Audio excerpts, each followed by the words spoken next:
Hello Racers! So today I will be bringing you a deck for a Bossk Ramp. This is one of the decks that I was really surprised wasn't so popular in the recent tournament. So I decided to show you the version that we were working on. So let's go straight into the deck list. So this is the deck list that we've been cooking up. It has a few weird additions, but this list performed extremely well in the testing, and I think it can compete with almost every single meta deck. So let's explain why is it so strong, and for me why this deck completely replaces the Vader green archetype that was in set 1. Okay, so leader, it's Bossk. When he's at the beginning of the game, he has an action that you may deal 1 damage to a card with bounty, and you may give it 1 attack. The 1 attack is rarely relevant, but sometimes you can finish a game with this, or trade up if you can manage to have bounty on one of your cards. But the biggest upgrade for him is when he flips. He flips on 5. He has a 4/6 stat line, so it's really close to Boba. He is missing 1 HP, but it's not really that 1 HP is not really that relevant. But then his ability changes to the fact that he can collect the bounty twice. And collecting bounty twice is an extremely big value. So playing this deck, flipping Bossk is really one of the most important parts of the game plan. And to secure the fact that you will be able to flip and secure bounty, you need to have a pretty good early board presence. And for that reason we are playing Stolen Landspeeder and Death Star Stormtrooper as our 1-drops. Death Star Stormtrooper is just a 1-drop that trades with almost every single 2-drop. So he is a really decent turn 1 play. And Stolen Landspeeder is... This card basically have 2 purposes in the deck. First, it's a 1-drop that will, for a cause of mostly 3 damage, because you will play it on turn 1 for your opponent, they will attack with it, but you will deal 1 damage on the first turn, and you will kill this card with the Bossk ability on the second turn, and you will basically get a 1 mana for free on your board. But the second point why we are playing it, it's much more important, because versus control decks or decks that don't really play much minions, you need to have something that you can put your bounties on. So having a minion that will go on your opponent's side in this deck is really important.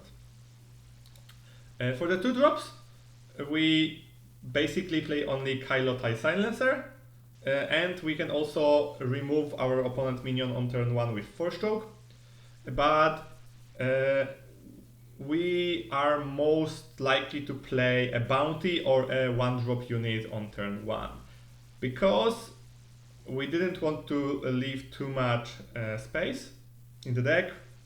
And for those, when we are playing Bounty Hunter's Query, this is a 1 mana card that is one of the most powerful cards in the game, if you can manage to collect it. So when you collect it, you look at the top 5 cards or top 10 cards if the unit was unique.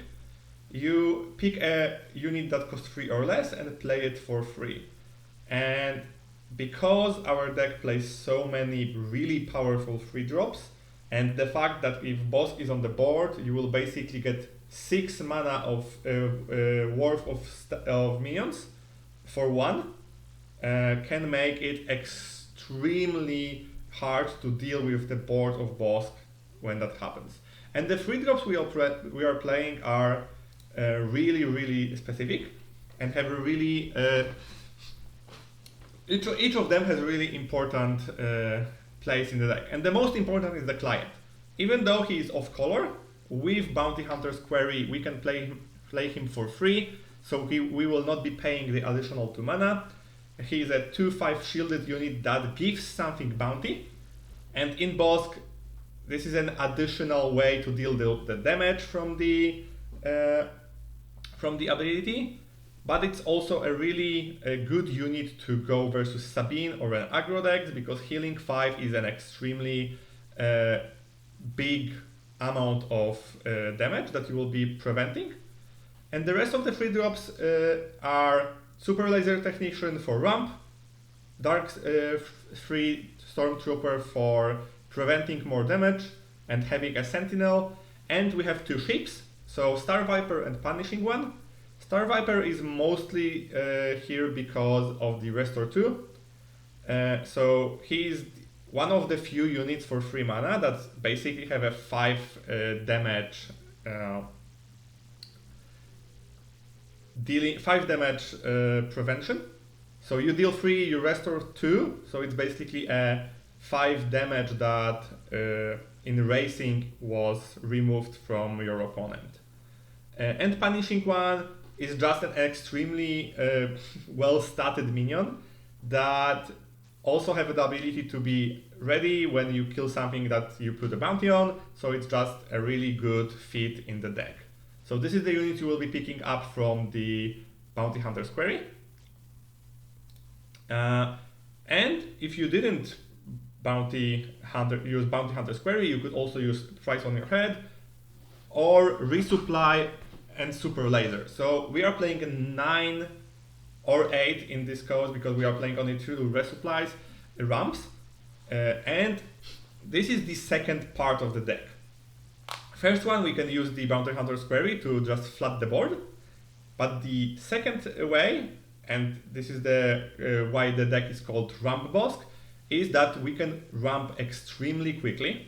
So if your opponent has bounty, if you put Price on Your Head on your opponent card and you deployed Bossk and kill that unit, you will have 7 mana, and next turn you will have 8, so you will be able to play one of the most powerful minions in the game. And for what minions we want to ramp? So we basically want to ramp for those 4 powerful drops. If you manage to ramp with Bossk with Price on Your Head, you will be playing Emperor's Palpatine or Reinforcement Walker on the same turn. If you ramp before, you can play Vader, and if you manage to ramp twice, Krat Dragon is a just really good card to end games. A lot of decks doesn't have any way to deal with him, and even if you play it versus control and they remove it, you will always push a little bit of damage. So if we manage to ramp and we manage to pick any of those minions, we are in really good situation. Also, Darth Vader is more powerful than normal in this deck because he can also brought those 3 drops that I was showing you before. Also, he can put 3 Death Star Stormtroopers on the board if you manage to pick them. So he has a really versatile arsenal. But the last part is that he can also bring Client because he only cares about unit cost and the fact that he is villainous. And even though Client normally would cost us 5, we can play him with Vader. And lastly, how are we collecting the bounty? So the bounty will be collected mostly from removal. So we are playing Force Strokes, Open Fires to just deal the damage instantly, or Overwhelming Barrage because this card is basically the most powerful removal tool in the game. So this is how the deck shapes up. There is one last part, so the sideboard for the deck. For this sideboard, we are pre-boarded versus aggression decks. So we have Clients, we have Sentinels. So in the sideboard, I've decided to put a card that will be versus a slower matchups. Even though we are actually pretty good against slower matchups, we still want to secure them as fast as possible. So we added 2 Relentless and 2 Devastators, and they will be basically replacing Palpatines versus control, because versus control, they won't have that many units, so you prefer to just play something that will prevent them from playing events, or just a one big minion that will clear something. And the rest 6 cards are 3 interceptors, just to not be overrun on the space, because Tarkin is one of the decks that is really hard. So interceptors is in the sideboard for them, and Pillage is just a card that can go 2 for 1 for most matchups. And because we are ramping, and if our opponent will play slower, it's just a really good way to have some value. So this is the deck. I hope more people will play it, because, as I said, for me it's one of the better decks in the meta at the moment. And the second reason is that this deck is extremely fun to play.